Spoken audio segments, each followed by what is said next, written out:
Ready to get back into our Father's Word here at the chapel, the fourth book of Moses, the book of Numbers.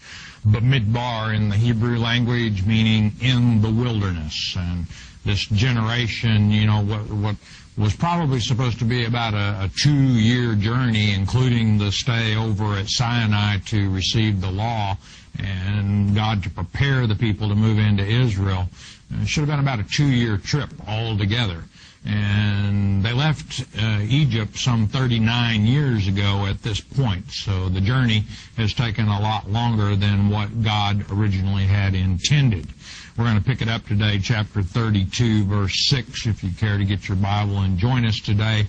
Now, Israel had just defeated Sihon, the king of the Amorites, as well as the Midianites and a good part of the Moabites, if not all.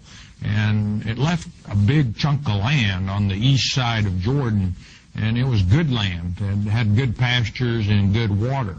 And God kind of, I think, building the people's confidence a little bit with these victories over the enemy. And boy, shouldn't it build your confidence? The war with the Midianites, 12,000 going against an estimated army of 35 to 40,000, and not one Israelite was unaccounted for. In other words, not one Israelite killed. So if that didn't build your confidence, I don't know what would. But got a little issue that came up as we ended our last lecture, beginning in chapter 32, and that is the tribes of Gad and Reuben are petitioning Moses to allow them to stay on the east side of Jordan rather than moving into the land of Canaan. And Moses is very concerned about it. So with that, introduction, let's ask a word of wisdom in Yeshua's precious name. Father, we ask you to open eyes, open ears this day. Numbers chapter 32, verse 6, and it reads, And Moses said unto the children of Gad and to the children of Reuben, Shall your brethren go to war, and shall ye sit here? And Moses is kind of reproving them a little bit here, and he's saying, your brethren are crossing over Jordan to fight against the Canaanites to take the land that God has given to us. And you're going to sit here? And was Moses mistaken in his accusation here? Well, a little bit more on that in a moment. Verse 7, Moses continues, And wherefore discourage ye the heart, or the minds, of the children of Israel from going over into the land which the Lord hath given them? We've been down this road before, Moses said. Back in chapter 14, do you remember when, and actually in chapter 13, they sent the spies into the promised land to check it out, and they came back and made up a false report. And then in chapter 14, the people of Israel said, let's appoint a captain and go back to Egypt. Out and out rebellion against our father. And Moses is afraid that the people of Gad and Reuben are going to cause the same fear to come across the people once again.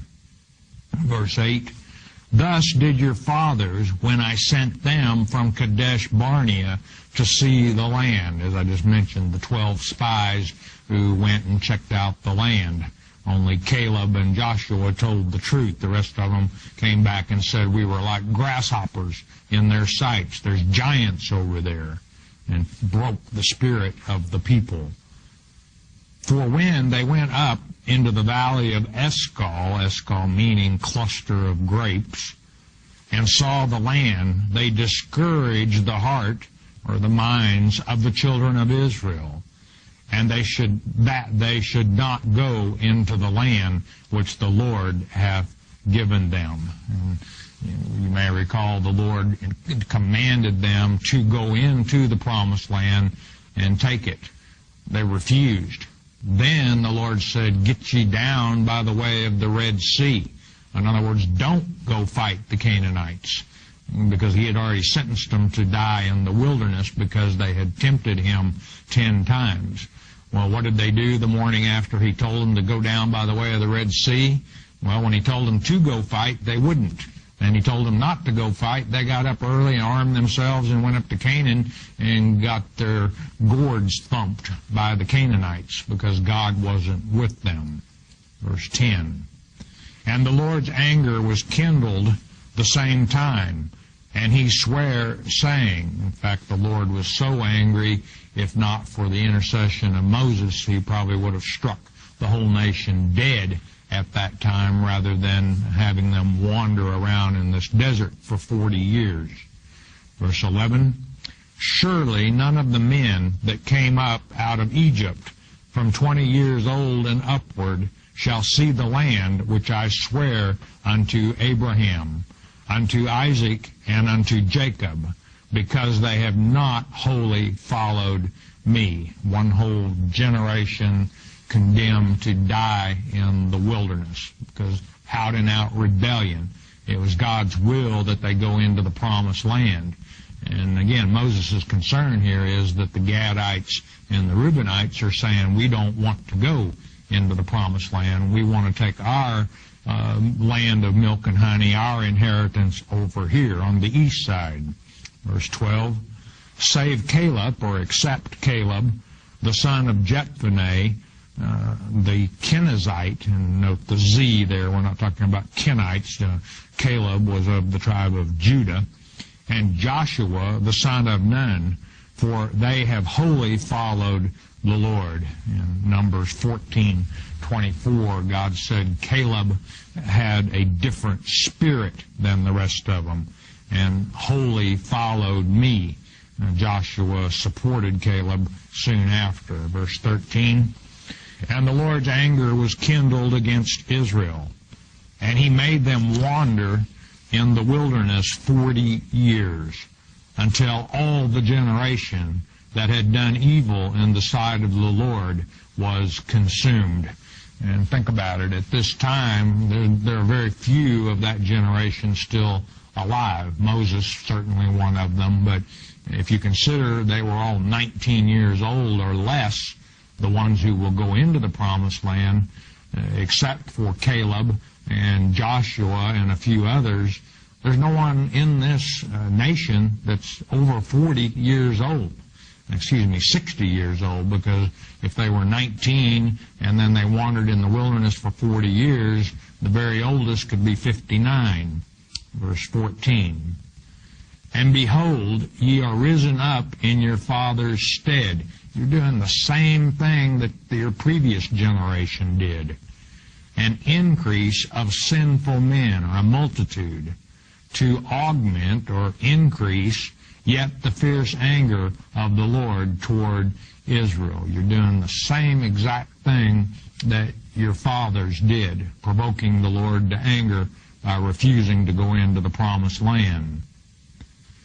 Verse 15, for if ye turn away from after him, this is from the Lord, he will yet again leave them in the wilderness, and ye shall destroy all this people. Another entire generation possibly sentenced to die in the wilderness, and still not going into the promised land. If that had happened, it would have taken them 80 years from the time that they left Egypt till they made it into the promised land. That wasn't God's plan at all. Verse 16, and they came near unto him. These are the Gadites and the Reubenites going to negotiate with Moses a little bit, and said, we will build sheepfolds here for our cattle and cities for our little ones. In other words, we'll fortify and rebuild some of the cities that we've taken from the Midianites, the Moabites, and the Amorites. And then, of course, at this time, a sheepfold could have been built rather quickly. Most of them were simply rocks piled one upon another. So let us prepare to leave our little ones and our herds here, is what they're saying. 17, but we ourselves will go ready armed before the children of Israel, until we have brought them unto their place of inheritance. and our little ones shall dwell in the fenced cities because of the inhabitants of the land. And most of the major armies of that region have been defeated already by the Israelites. But you don't leave your little ones and your wives and your herds and your flocks unprotected. And at this time, a walled city you could protect even with very few men, because a walled city, you could think of it as a fortress or a castle. It's amazing what some heavy stones and some boiling oil will do, as how quickly it will discourage those who might try and have intentions on breaking into the palace, the castle, or the fortress. Verse 18, we will not return unto our houses until the children of Israel have inherited every man his inheritance. All of our enemies in Canaan will be defeated before we return home, and that would be fulfilled in Joshua chapter 22, verses 3 and 4. The promise fulfilled. 19, for we will not inherit with them on yonder side Jordan, or forward or further, because our inheritance is fallen to us on this side Jordan eastward. Now this yonder side Jordan in phraseology in the Bible normally refers to the east side of Jordan, but in this case they're on the east side of Jordan, so they're talking about we don't want our inheritance in the land of Canaan on the west side of Jordan if we can have our inheritance here on the east side of Jordan. Good pasture and good water. Verse 20, and Moses said unto them, if, condition, note, ye will do this thing, if ye will go armed before the Lord to war. You know, they said in a previous verse, 17, that they would go before Israel to war. And Moses is saying, go before the Lord. Back when their ancestors had decided on chapter 14, after God said, get you down by the way of the Red Sea, don't fight against the Canaanites, they decided, no, we're going. They didn't take the Ark of the Covenant with them, and Moses wasn't with them when they got their gourds thumped. This time, Moses pointing out, the Lord will be going among you. 21. And will go, all of you, armed over Jordan before the Lord, until he hath driven out his enemies from before him. In other words, before the Lord. And the Lord told the people of Israel from the get-go, I will go ahead of you. I will deliver your enemies into your hand. It was unbelief on the part of the previous generation that caused them to spend 40 years and die in the wilderness rather than enter the promised land. 22, and the land be subdued before the Lord. Then afterward ye shall return and be guiltless before the Lord and before Israel. And this land shall be your possession before the Lord. If you'll do what you promised and go and help your brethren defeat the Canaanites, then I will grant you your wish that you can take your inheritance here on the east side of Jordan without any sin or guilt. 23, but, there's always a but if ye will not do so, behold, ye have sinned against the Lord and against your brethren Israel, as it's stated in verse 22. Ye have sinned against the Lord, and be sure your sin will find you out. And that's the way it is when you sin against Yahweh, the God of heaven and earth. It will be found out, because there is no place that you can hide your sin from the Lord. Verse 24, build you cities for your little ones, and folds for your sheep, and do that which hath proceeded out of your mouth. We've come to an agreement here you proceed with the work and fortify and rebuild the cities. And the children of Gad and the children of Reuben spake unto Moses, saying, Thy servants will do as my Lord commandeth. This word Lord is Adon in the Hebrew. It means sovereign or controller, and it's speaking of Moses as leader of the nation. Verse 26, Our little ones, our wives, our flocks, and our cattle shall be there in the cities of Gilead, somewhat protected on the east side of Jordan. Again, the majority of the armies of the major nations there had already been wiped out and defeated.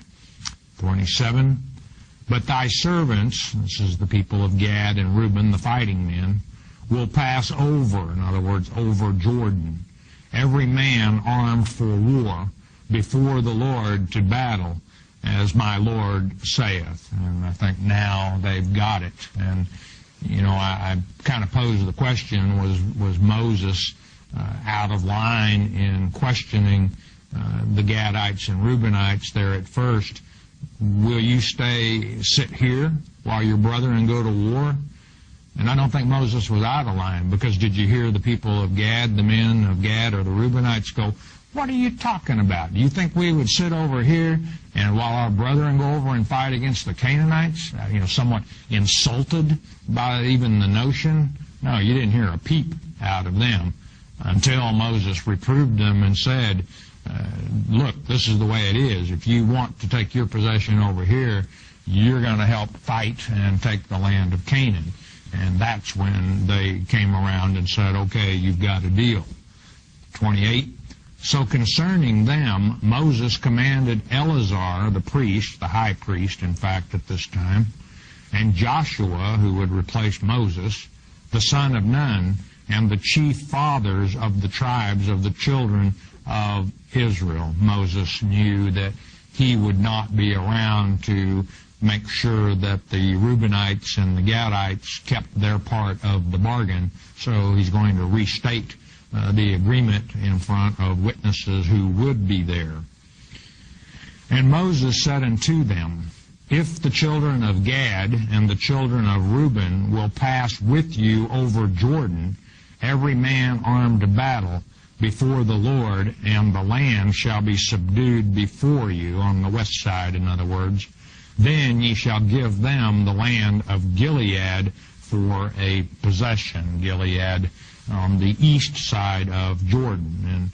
And Eleazar and Joshua would also be responsible for dividing the land into allotments. And of course, ultimately God responsible for that, because they drew lots as far as who was going to get what land.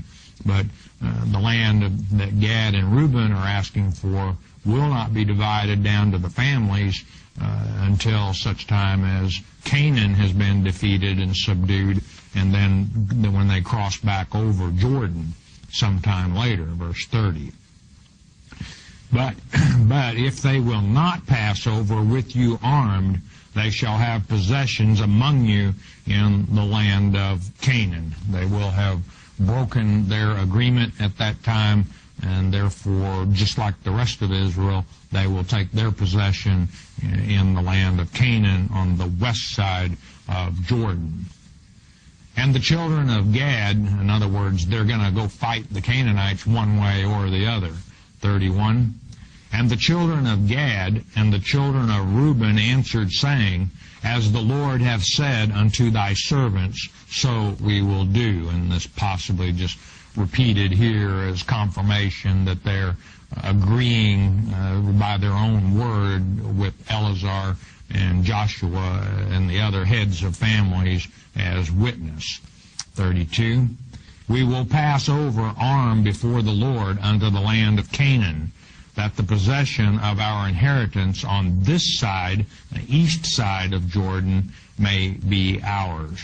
Verse 33, And Moses gave unto them, even to the children of Gad, and to the children of Reuben, and unto half the tribe of Manasseh, the son of Joseph, the kingdom of Sihon, king of the Amorites, and the kingdom of Og, king of Bashan, the land with the cities thereof in the coast or borders, even the cities of the country round about. The cities named and mentioned, but also applies to the villages and the land surrounding the cities. Now note, half of the tribe of Manasseh is going to take inheritance on the east side, but they weren't part of the original petition to Moses at the beginning of this chapter. It was Gad and Reuben only.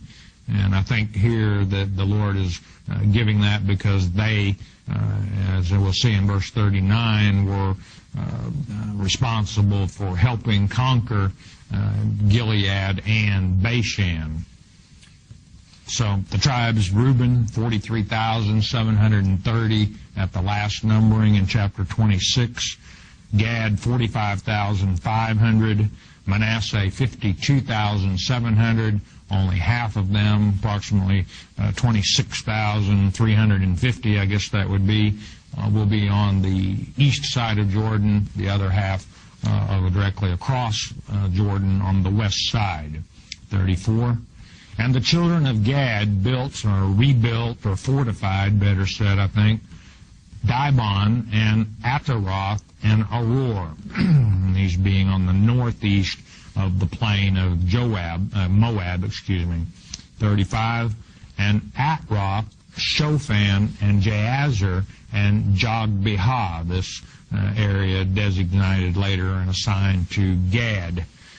And Beth Nimrah and Beth Haran, fenced cities and folds for sheep. And these areas only generally assigned at this time. As I said, they won't be broken down by families or even tribes at this time. For we'll see that areas that the Reubenites fortified, the Gadites ended up with as their possession, and vice versa. Some of the cities that the Gadites rebuilt, when it came down to the actual assignment designation of whose land that was, it was the Reubenites. So that not done until the promised land had been subdued. 37.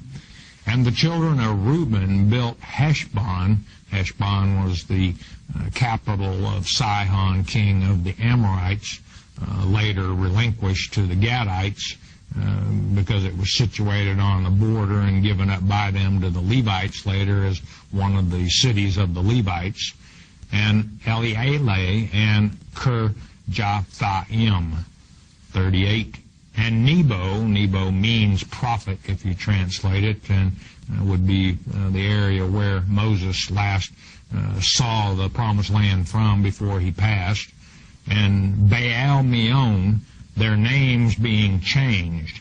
And Shibmah, which was Shebam, back in verse 3 of this same chapter, and gave other names unto the cities which they builded. And this is a little hard to understand. What happened was, as was often the case when a land was conquered, the names of the cities were changed. David, when he conquered Jebus, what did he do? He renamed the city Jerusalem. And that's what this is saying, is that the names of some of these cities were changed, but they didn't really hold over the course of history and went back to the original names.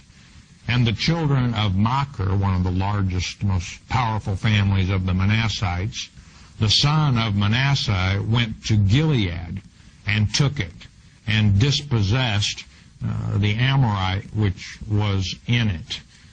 Verse 40, and Moses gave Gilead unto Machir, the son of Manasseh, and he dwelt there and this is a bad translation. What happened was the sons of Machir took Gilead and defeated the inhabitants, and then Moses gave it to them because they earned it. They didn't have it just laid in their lap. 41. And Jair, the son of Manasseh, went and took the small towns thereof, and called them Havoth Jair. Now, Jair was not a Manassite. He was of Judah. 1 Chronicles, I'll repeat, chapter 2, verse 21. Now, Havoth-Jair, he was the son of Segub of the tribe of Judah. Jair was. Now, the great-grandson of Manasseh on his mother's side was, in other words, he married, the man of Judah married one of the leading ladies of the tribe of Manasseh. And there must have been a pretty good dowry involved, because normally when a man married into another tribe, that inheritance became part of the man's tribe. Here it's not the case. It's Havoth-Jair. 42. And Nobah went and took Kenath and the villages thereof, and called it Nobah after his own name. He was a real humble kind of guy, you know. When he took the land, he just named it after himself. And his family never referred to, but probably belonged to one of the Machirites, because listed here along with the others of Manasseh.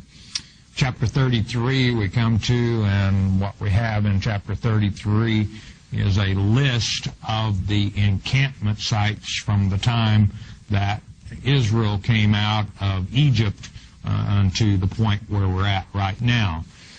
So with that, let's pick it up, chapter 33, verse 1. These are the journeys, and this in the Hebrew, the journeys is masa, and it's departure, of the children of Israel, which went forth out of the land of Egypt with their armies under the hand of Moses and Aaron. And I think appropriate that these encampment sites are documented and listed here as Israel prepares to move into the promised land. And note that these are departure points, and so basically we're going to be going, they left point A and arrived at point B. They departed point B and arrived at point C. Verse 2, and Moses wrote their goings out according to their journeys by the commandment of the Lord. And these are their journeys according to their goings out, a permanent memorial, record, if you will, of God's grace even toward this rebellious generation who refused to believe Him, to trust in Him, and to go into the promised land. But, you know, their shoes didn't even wax old. God continued to make sure they had manna from heaven and water. He raised them up on His wings like a mother eagle carries her children, Deuteronomy chapter 32. And they departed, this is Israel, from Ramesses, this is in Egypt, in the first month of the 15th day of the first month. This would have been 1491 B.C. On the morrow after the Passover, the day after the very first Passover, the children of Israel went out with an high hand in the sight of all the Egyptians. Time and time again, Moses asked Pharaoh, let my people go. He would not do it. God had hardened his heart. But after the death angel passed over and slew the firstborn of everyone in Egypt, from Pharaoh all the way down to the prisoners in the dungeons, they decided it was time to let them go. That's what this means by a high hand. It wasn't by the power of the Israelites' own hands that they came out of Egypt. It was by the power of God's hand. Verse 4, for the Egyptians buried all their firstborn, which the Lord had smitten among them. Upon their gods also the Lord executed judgments. Well, a lot of scholars wrestle with this. How could God execute judgment on their gods, small g, when they were non-existent? Well, they were existent to the Egyptians. And by defeating the Egyptians in such a way, taking every firstborn in the entire land, that put the gods of Egypt to shame, and for sure. And a judgment passed on them. Verse 5, and the children of Israel removed from Ramesses and pitched in Succoth. Succoth means booths. Now, I'm not going to bore you with this chapter reading you they left point A and arrived at point B, then they left point B and arrived at point C. Sometimes a picture is worth 1,000 words. And at this time, I'd like to go to our map, and we're going to just kind of briefly go over the travels of the nation of Israel as the Lord brought them out of the land of Egypt. Now, in this area is Egypt. Ramses is where Israel came out. They went south. By the way, on this map, if you have an Atlas of Bible Lands, an older copy, this is page 10. If you have the newer copy, it's on page 14 of Atlas of Bible Lands. Succoth, meaning booths. This is, and that's also, as many of you know, the name of the feast. The Feast of Tabernacles is Succoth, and they built booths there, I guess, and that's where the idea came from. Israel then went north.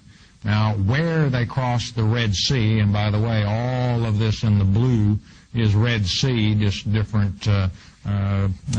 This area here, the water is the Gulf of Suez, and now the Suez Canal goes ahead on up and connects with the Mediterranean. But biblical geographers have quite a discussion about where exactly Israel crossed the Red Sea. Does it matter really where they crossed? No, because we know that they did. How do we know that they did? Because God's Word tells us as much. Then they went south, and they came to an area, the exact location, somewhere in this area called Marah. This would be about, well, actually they came to Elam, the next place, in the second month of the first year. Elam would be where they would first start crying about not having any water, and actually the manna was first given to them there as well. The Amalekites would attack them in this area, the first to attack Israel after they came out of Egypt, the descendants of the grandson of Esau, the Amalekites. Then, in the third month of the first year, Israel arrived at Mount Sinai. They would remain at Mount Sinai until the 20th day of the second year. Sinai, of course, also called, known as different names, but Sinai is what we're going to go with today. Horeb being one of the ones, Mount Horeb. It's all part of the same range.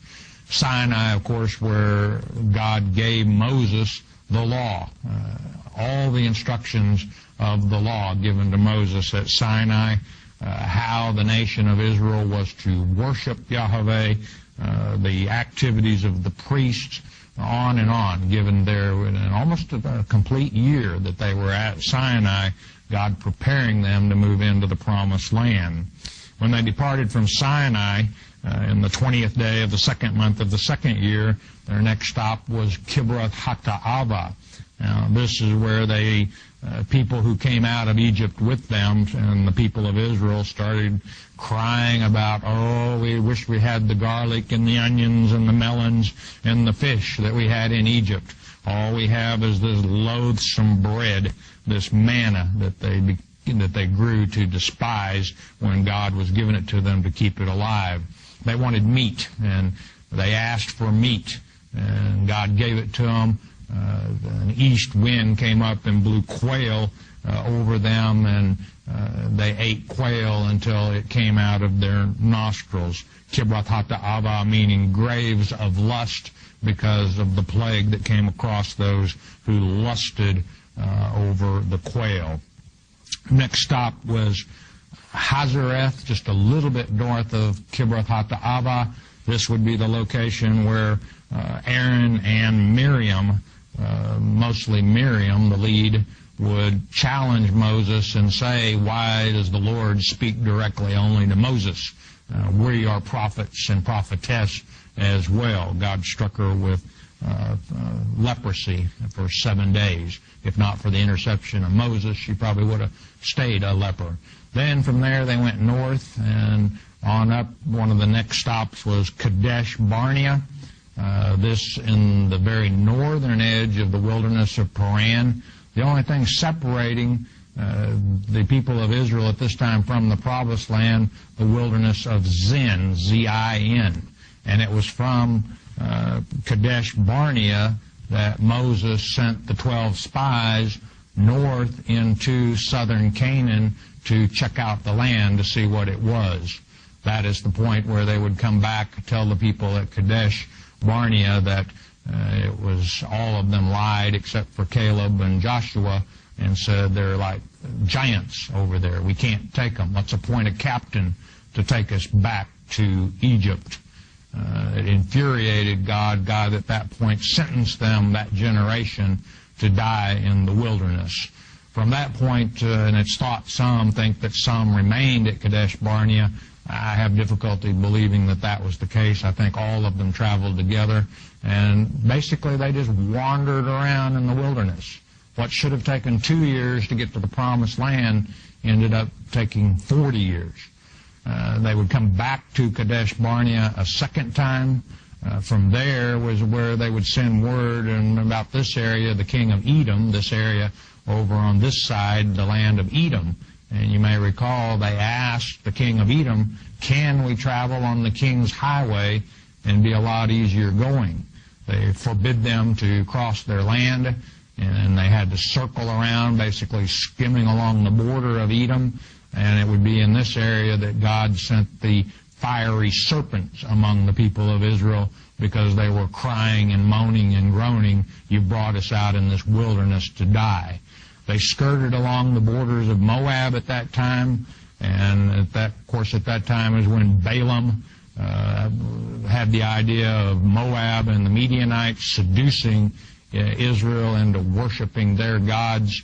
That brought upon the wrath of God for sure, and if not for the zealousness of Phinehas, the son of Eleazar the priest, more of Israel would have died as a result of that.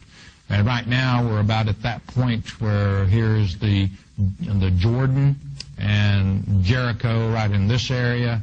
It won't be very many days at this point that Israel will be crossing over Jordan and taking Jericho and doing what God instructed them to do, moving into the promised land. This land over here, the land we've been talking about today, belonged to Ammon, the furthest in the north.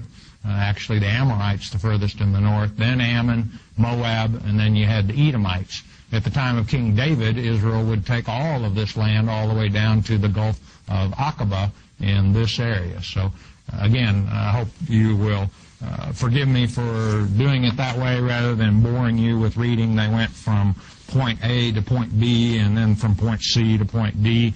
And when we come back in our next lecture, we're going to pick it up with verse 49 as we continue our study in this book of Numbers. So hope you're enjoying the book of Numbers. Just, I think, probably 2 more lessons, and we'll have worked our way through this book of Numbers once again. Got a brief message. We'll ask you to listen a moment, won't you please?